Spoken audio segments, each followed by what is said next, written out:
할렐루야. 오늘 하나님 말씀은 창세기 20장입니다.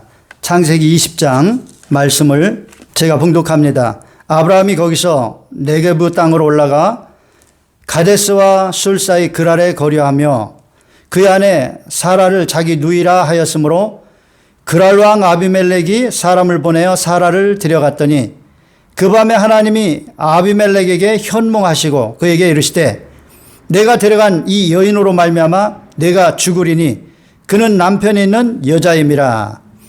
아비멜렉이 그 여인을 가까이 하지 아니하였으므로 그가 대답하되 주여 주께서 의로운 백성도 멸하시나이까.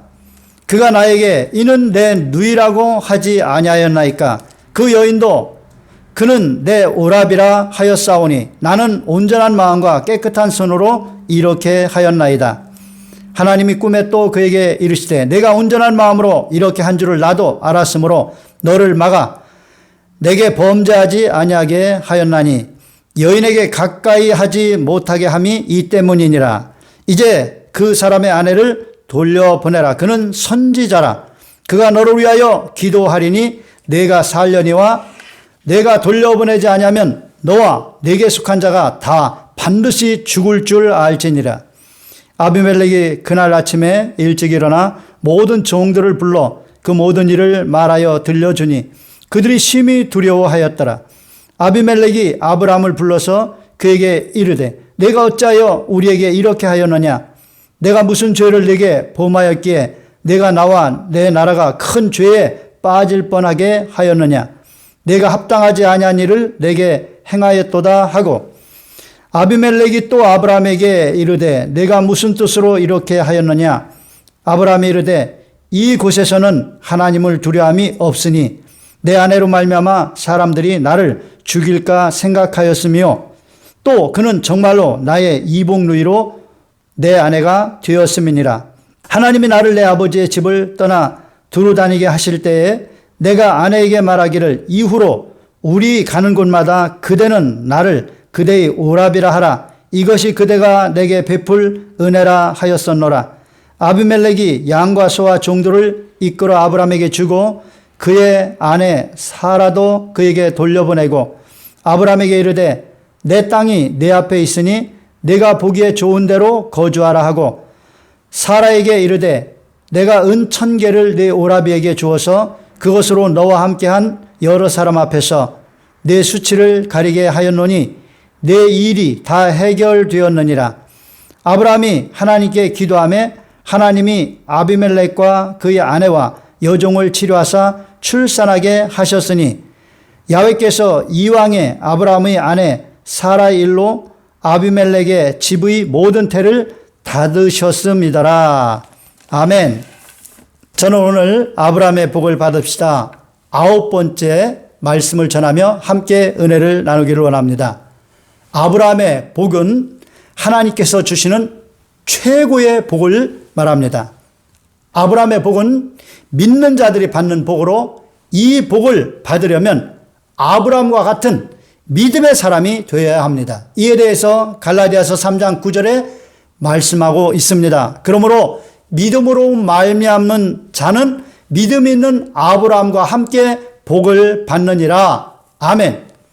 그러므로 우리가 예수님을 믿고 하나님의 자녀가 된 후에는 반드시 믿음을 키워 아브라함과 같은 믿음의 사람이 되어야 합니다. 그러면 아브라함의 복을 받게 되는 것입니다. 아브라함은 하나님의 부르심을 받고 갈 바를 알지 못하며 오직 하나님을 믿음으로 정든 고향 친척 아버지의 집을 떠났습니다. 아브라함이 정든 고향 친척 아버지의 집을 떠날 수 있었던 것은 하나님을 그가 확실히 만났고 하나님께서 그와 함께 하셔서 그를 지켜주실 것을 믿었기 때문입니다. 그러나 하나님께서 얼마나 위대한 능력을 가지고 계셔서 그의 모든 삶에서 그의 모든 위험 속에서 그를 지켜내실 수 있을지는 그가 알지를 못했습니다. 그래서 그는 삶의 문제들이 다가올 때마다 하나님을 믿고 의지하기보다는 먼저 인간적인 방법으로 그 모든 문제들을 해결하려고 했습니다. 그러다 보니 그가 해결할 수 없는 문제를 만나면 좌절하고 낙심할 수밖에 없었습니다. 그러나 그때마다 하나님께서 나타나셔서 그의 문제를 해결해 주셨습니다. 그리고 아브라함은 이를 통해서 하나님을 더 깊이 알게 되었고 하나님을 믿고 결국 믿음의 사람으로 성숙해 갈 수가 있었던 것입니다. 그런데 아브라함은 그의 아내 사라를 통해서 주신다고 하신 후손에 대한 하나님의 약속을 온전히 믿기까지 무려 25년이나 걸렸습니다. 그가 75세에 고향을 떠나서 85세가 되었을 때 10년을 기다려도 자식을 낳지 못하자 사라와 같이 협의해서 사라의 여종 하갈의 몸을 통해서 아들을 낳았습니다. 그 아들 이름이 이스마엘이죠. 그렇게 해서 이스마엘 아들을 낳자 하나님께서는 너무너무 마음이 상하셨어요. 하나님의 약속을 믿고 기다려야 되는데 그걸 기다리지 못하고 인간적인 방법으로 자식을 낳자 하나님께서는 너무 속상하셨든지 무려 13년간을 아브라함에게 나타나지 않으셨습니다. 그리고 아브라함의 나이 99세가 되었을 때에 하나님께서 나타나시는데 그때는 아브라함과 사라는 자식을 가질 수가 없었습니다. 사라가 이미 생리가 끊어진 상태였습니다. 그런데 하나님께서는 나타나셔서 이렇게 말씀하셨습니다. 나는 전능한 하나님이라 너는 내 앞에서 행하여 완전하라. 그리고 이어서 아브라함에게 그의 아내 사라가 아들을 낳게 될 것이라고 하셨습니다. 그러자 아브라함은 그를 믿지 못하고 엎드려 웃으며 생각했습니다. 100세 된 사람이 어찌 자식을 낳을까? 사라는 90세니 어찌 출산하리요? 그리고 하나님께 말씀을 드립니다. 이스마엘이나 하나님 앞에 살기를 원하나이다. 그러자 하나님께서는 아니라 내 아내 사라가 내게 아들을 낳으리니 너는 그의 이름을 이삭이라 하라. 내가 그와 내 언약을 세우리니 그의 후손에게 영원한 언약이 되리라. 이렇게 아들의 이름까지 말씀하시면서 아브라함에게 믿음을 재촉하시자 아브라함은 이제 하나님을 믿었습니다. 자식의 이름까지 지어주셨어요. 웃음이라고. 이삭, 웃음이란 뜻이죠. 그러자 아브라함은 이제 믿고 그 아들과 또 그 후손들과의 언약인 할례를 시행했습니다. 할례를 행했다는 것은 믿었다는 것이죠. 믿지 않았다면 이 할례를 행할 이유가 없죠. 그래서 아브라함의 믿음은 온전해진 것 같았습니다. 그런데 아브라함이 그랄 지역으로 옮겨갔을 때 그는 아내를 누이라고 하였고 그리하여 아내를 그랄 왕에게 빼앗기는데 오늘 읽은 본문이 바로 그 내용입니다. 이 사건을 통해서 우리는 아브라함의 믿음이 아직도 불완전함을 보게 됩니다. 그랄 왕에게 아내를 빼앗기는 사건은 예전에 그가 애굽에 내려갔을 때 목숨을 부지하기 위해서 아내를 누이라고 했다가 애굽 왕 바로에게 아내를 빼앗겼던 사건과 판박입니다. 그때 아브라함은 하나님의 도우심으로 사라를 무사히 돌려받게 됩니다. 그리하여 아브라함은 강대한 애굽의 바로 왕에게서 아내를 구해주신 하나님의 능력을 경험하고 하나님의 능력과 하나님의 돌보심을 믿게 되었었습니다. 자, 그렇다면 그랄 지역에서 아내를 누이라고 하지 말고 당당히 나의 아내다 이렇게 말할 수 있어야만 하는 것 아니겠습니까? 그러나 아브라함은 그랄 지역에서도 자기 목숨을 부지하겠다고 애굽에서 했던 것과 똑같이 행했습니다.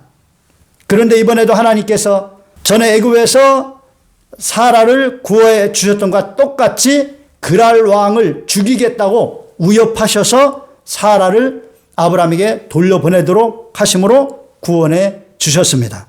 사랑하는 여러분, 그러면 그랄 지역에서 아브라함이 겪은 이 사건에서 우리가 두 가지 중요한 것을 생각해 볼 수가 있습니다.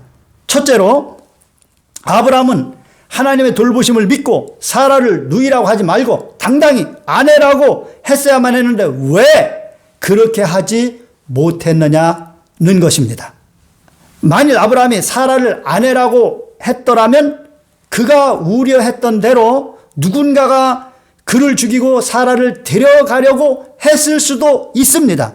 그러나 그러한 어떤 시도도 결코 성공할 수가 없습니다. 왜냐하면 아브라함에게는 아들 이삭을 주시겠다고 하신 하나님의 약속이 있었기 때문입니다. 아브라함과 사라에게 아들 이삭이 태어날 것이라는 하나님의 약속이 성취되기 위해서는 아브라함과 사라가 해를 당해서는 안 됩니다. 죽임을 당해서는 안 됩니다. 내년 이맘때에 아들 이삭이 태어날 것이라는 하나님의 약속은 어떤 상황에서도 아브라함과 사라가 안전할 것이라는 보장을 해주는 약속인 것입니다. 그런데 아브라함이 이를 깨닫지 못했던 것 같습니다. 자, 여기서 우리는 아브라함처럼 하나님의 많은 약속들이 다양한 상황에서 어떤 의미를 곁들여 주고 있는지를 깨닫지 못해서 우리의 힘으로 힘들게 살아가는 경우가 많이 있음을 알게 됩니다. 그 예를 몇 개 들어보도록 하겠습니다. 첫 번째, 마태복음 6장 33절입니다. 여러분이 잘 아시는 성경 구절 아닙니까? 너희는 먼저 그의 나라와 그의 의를 구하라. 그리하면 이 모든 것을 너에게 더하시리라. 아멘. 이 말씀은 우리가 하나님의 나라와 하나님의 의를 구하며 살기만 하면 우리 삶에 필요한 모든 것을 하나님께서 더해 주신다는 약속입니다. 그러므로 우리가 하나님의 나라와 하나님의 의를 구하며 살면 우리 삶에 부족함이 없이 살게 되는 것은 이건 100% 보장된 것입니다. 여러분, 사람이 먹고 사는 문제는 모든 것보다도 우선된 가장 우선적인 일입니다. 먹고 살지 못하면 결국 죽는 것 아닙니까? 그래서 사람들은 먹고 살기 위해서 가장 신경을 쓰게 되어 있습니다. 그래서 먹고 사는 이 문제 때문에 하나님의 나라와 하나님의 의를 신경도 쓰지 않고 그저 오직 먹고 살겠다고, 더 많이 벌어서 더 안전하게 더 잘 먹고 잘 살겠다고 거기에만 올인하는 그런 성도들이 얼마나 많은지 몰라요. 그런데 하나님의 자녀들은 그렇게 살면은 하나님께서 복을 주시지 않기 때문에 어렵게 살 수밖에 없습니다. 그러니까 하나님께서 이렇게 먼저 그의 나라와 그 일을 구하면 우리 삶에 필요한 모든 것을 풍성하게 더해 주신다는 약속까지 하셨는데 이것을 믿지 못하고 그의 나라와 그의 의를 구하지 않고 그저 더 많이 벌어서 더 잘 먹고 살겠다고 여기에만 매달리다 보면 오히려 그것은 화를 자초하는 것입니다. 더 어려움을 당하게 되고 하나님의 복을 받지 못하게 되는 거예요. 이런 걸 말해서 사서 고생한다고 하는 것입니다. 그러나 만일 우리가 할 일도 많지만 그것보다도 먼저 하나님의 나라를 구하고, 즉 많은 사람들에게 복음을 전해서 그 영혼을 구원해서 하나님 나라를 확장하는 일, 이것을 먼저 신경 쓰고 가장 삶의 우선순위로 하고 그 일에 힘쓰면서, 그리고 또 우리 삶 가운데서 하나님 말씀대로 순종해서 하나님의 의를, 하나님의 뜻을 이루는 이런 삶을 착실하게 살아가면서 우리 삶에 필요한 일을 이제 그 다음으로 하게 된다면 우리가 하는 그 모든 일에 우리의 노력 위에 하나님의 능력과 하나님의 축복의 역사가 임하여서 형통하게 된다는 거예요. 그래서 먼저 그의 나라와 그의 의를 구하면 모든 것이 더해지는, 우리 삶에 필요한 모든 것이 풍성하게 하나님의 능력으로 채워지는 이런 축복을 받는 거예요. 그런데 이런 의미를 제대로 깨닫지 못하고 대부분의 성도들이 때로는 주일도 빠져가면서 돈을 벌겠다고 주일 성수도 못하고, 그 다음에 회사 일 해야 된다고, 사업해야 된다고, 성경도 안 읽고 기도도 하지 않고 그렇게 합니다. 그렇기 때문에 하나님의 은혜와 축복을 다 상실하고 화를 자초하면서 저주 가운데서 어렵게 힘들게 고생하면서 살아가는 것입니다. 여러분, 오늘 이제 그런 삶을 깨끗이 청산하고 먼저 그의 나라와 그 의를 구함으로 하나님의 더하시는 축복을 받는 이런 삶을 살게 되시기를 예수님의 이름으로 축원합니다. 다음, 모든 위험에서 지켜주신다는 약속이 있습니다. 요한일서 5장 18절입니다. 하나님께로부터 난 자는 다 범죄하지 아니하는 줄을 우리가 아노라. 하나님께로부터 나신 자가 그를 지키심에 악한 자가 그를 만지지도 못하느니라. 여러분, 이 말씀은 아브라함에게도 그대로 적용이 되었습니다. 그가 비록 하나님께서 그랄 왕과 그 나라 백성들을 속에서 그를 안전하게 지켜주실 것이라는 그 믿음이 없어서 목숨을 부지하려고 자기 아내를 누이라고 했지만, 그래서 아내가 그랄 왕에게 빼앗기는 이런 어려움을 당했지만 아브라함은 하나님을 사랑했고 늘 하나님과 동행했기 때문에 하나님께서 아브라함을 지켜주셔서 악한 자가, 그랄 사람들이, 그랄 왕이 만지지도 못하게 안전하게 사라를 돌봐서 아브라함의 품으로 다시 오게 해주신 것입니다. 그러니까 이 하나님의 말씀은 1.1획도 변함없이 그대로 성취되는 거예요. 그러므로 여러분, 이제부터 여러분의 삶 가운데 어떤 환난 풍파가 몰아치고 어떤 위험한 상황이 다가오더라도 하나님께서 여러분과 함께 하셔서 악한 자가 여러분을 만지지도 못한다는 사실을 믿으시고 평안을 누리며 당당하게 가슴을 펴고 힘차게 살아가는 여러분 되시기를 예수님의 이름으로 축원합니다. 한 가지만 더 말씀을 드리겠습니다. 베드로전서 2장 24절입니다. 그가 채찍에 맞음으로 너희는 나음을 얻었나니 라고 약속하셨습니다. 이 말씀은 제가 누차에 말씀드렸듯이 모든 질병은 예수님께서 채찍에 맞으심으로 대속하셨다는 거예요. 예수님께서 온 몸이 만신창이가 되도록 채찍에 맞으신 것은 바로 우리의 질병을 대속하기 위해서 그렇게 맞으신 거예요. 그러면 우리 몸에 질병이 다가오면 예수님이 내 질병을 대속했으니 모든 질병은 떠나가라. 예수님으로 떠나가라. 명령해서 그 질병을 쫓아내야 되는 거예요. 근데 여러분, 우리가 믿음이 없을 때는 이걸 잘 못합니다.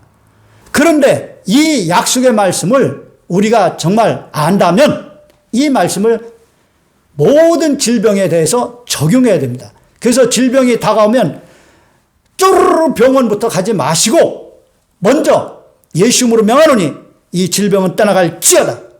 암덩어리는 빠져나갈지어다. 위장병은 물러갈지어다. 심장병도 물러갈지어다. 중풍도 사라질지어다. 모든 피부병도 사라질지어다. 여러분의 질병을 예수님으로 물리치시길 바랍니다. 했는데도 안 된다고요? 여러분, 그래도 끊임없이 하셔야 됩니다. 나을 때까지 하는 것입니다. 우리의 믿음이 연약해서 아니면 하나님의 어떤 뜻이 있어서 때가 되지 않아서 안 될 수도 있는 것이기 때문에 우리는 이 약속의 말씀만 붙들고 믿음으로 하면 때가 되면 하나님께서 그대로 이루어 주시는 것입니다. 내 믿음대로 될지어다. 여러분, 그러므로 어떤 질병이 다가왔을 때 쪼르르 병원부터 달려가지 마시고 먼저 내가 무슨 하나님 앞에 죄를 지은 것은 없나 철저히 죄부터 회개하고 그 다음에 예수님의 보혈을 의지해서 예수 이름으로 모든 질병을 쫓아내는 여러분 되시기를 주님의 이름으로 축원합니다. 두 번째로 생각해 볼 것은 아브라함이 그랄 지역에서 겪은 사건을 통해 두 번째로 우리가 생각해 볼 것은 이 사건을 통해서 아브라함은 그랄 지역에서 안전하게 살 수 있는 계기가 마련되었다는 것입니다. 아브라함은 목숨을 부지하기 위해서 아내를 누이라고 하므로 아내를 그랄 왕에게 빼앗기게 되었는데 사실 당시 사라의 나이는 89세였습니다. 89세 여인이 뭐 그렇게 아름다웠겠습니까? 그런데 이런 사건이 터질라니까 이 그랄 왕의 눈이 뼈던지 하여튼 사라가 너무 아리답게 보여가지고 그를 데려다가 아내를 삼았던 것인데 이것을 빌미로 하나님께서 개입하시게 된 거예요. 그래서 하나님께서 그랄 왕에게 개입하셔서 아브라함의 어떤 존재를 알려주십니다. 그는 선지자다. 그리고 네가 데려온 이 여인은 그의 아내다. 네가 만약에 이 여인을 그대로 그에게 돌려보내지 않으면 그리고 그 선지자 아브라함이 너를 위해서 기도하지 않으면 너는 죽을 것이다. 네 모든 가족들이 다 죽게 될 것이다. 빨리 돌려보내라. 살고 싶으면 돌려보내라. 이렇게 하나님께서 위협을 함으로써 이 문제를 다 해결하고 그랄 왕 아비멜렉이 뇌리 속에 아브라함이 얼마나 위대한 존재인지, 하나님이 그와 함께 하시고 그를 지켜주는 존재인지를 각인시켜 주신 것입니다. 그래서 아브라함에게 절대로 손을 대지 못하도록 그렇게 하신 거예요. 그래서 아비멜렉이 아브라함에게 내 땅 좋은 곳을 택해서 가서 거기서 살아라. 네 아내 데려가서 살아라. 그리고 네 아내를 내가 잠깐 모르고 뺏어온 것, 그 수치를 당한 대가로 내가 천을 주겠다. 그래서 은도 천을 주었어요. 그 결국은 모든 것이 합력해서 선이 이루어진 것입니다. 여러분, 우리가 믿음이 없어도 정말 하나님의 사랑하는 마음, 이거는 가질 수 있잖아요. 그리고 하나님과 동행할 수 있잖아요. 여러분, 믿음이라는 게 쉽게 크지가 않습니다. 우리 인간의 힘으로 할 수 없는, 그 참 상상할 수 없는 그런 불가능한, 과학으로 도대체 이해가 안 되는 그런 것들에 대한 믿음을 온전히 갖는다는 게 쉬운 일이 아니에요. 그렇기 때문에 그런 믿음은 천천히 크더라고 하더라도 아브라함도 오랜 기간 동안 믿음이 성장해서 온전한 믿음이 된 거예요. 그렇지만 아브라함이 믿음이 없어서 여러 가지 실수는 하더라도 그는 하나님을 사랑했고 하나님을 온전히 따랐고 하나님과 늘 동행했습니다. 그러므로 하나님께서 그와 함께 하셔서 모든 것들을 다 합력해서 선이 이루어지게 하셨던 거예요. 하나님이 약속한 것을 믿지 못하고 하갈을 통해서 이스마엘을 낳은 이 사건만 빼고는 아브라함이 한 모든 일에 대해서 하나님께서 다 합력해 선이 이루어지도록 하셨습니다. 그런데 하갈을 통해서 이스마엘을 낳은 것은 하나님께서 분명히 약속을 주셨잖아요. 사라를 통해서 아들을 낳을 것을, 후손을 낳을 것을 약속을 주셨어요. 그러니까 그 약속을 믿지 못하고 깬 것이 되기 때문에 이것은 하나님이 기뻐하시는 일이 될 수가 없어요. 그러므로 그거에 대해서는 나중에 이스마엘을 쫓아내게 되고 이스마엘의 후손들과 이 이삭의 후손들이 서로 전쟁하고 싸워야 되는, 오늘날까지 그렇지 않습니까? 이런 문제가 터지고 만 거예요. 그러나 그 외에 아브라함이 믿음이 없어서, 믿음이 약해서 한 크고 작은 모든 실수들에 대해서는 하나님께서 그를 사랑하셔서 모든 것이 합력해 선이 이루어지도록 하신 거예요. 그리고 로마서 8장 28절에 말씀하고 있지 않습니까? 우리가 알거니와 하나님을 사랑하는 자 곧 그의 뜻대로 부르심을 입은 자들에게는 모든 것이 합력하여 선을 이루느니라. 아브라함은 하나님의 뜻대로 부르심을 입었고 하나님을 사랑하잖아요. 하나님의 사랑을 받고, 그렇기 때문에 모든 것이 합력해 선이 이루어지는 걸 알 수가 있습니다. 그러므로 아직 믿음이 적다고 실망하거나 낙심하지 마시길 바랍니다. 아브라함처럼 믿음을 한 단계 한 단계 키워나가십시오. 그래야 우리가 믿음이 없을지라도 하나님을 사랑하는 마음, 하나님과 늘 동행하려는 이 마음이 있다면 우리 삶 가운데 믿음이 부족해서 우리가 저지른 크고 작은 모든 문제들은 하나님께서 개입하셔서 합력해 선을 이루어 주신다는 사실을 믿으시고 날마다 믿음을 키워서 아브라함과 같은 믿음을 갖게 되시되, 믿음이 없다고 낙심하지 마시고 날마다 힘차게 믿음의 행진을 해나가는 여러분 되셔서 마침내 아브라함의 복을 받는 여러분 다 되시기를 예수님의 이름으로 축원합니다.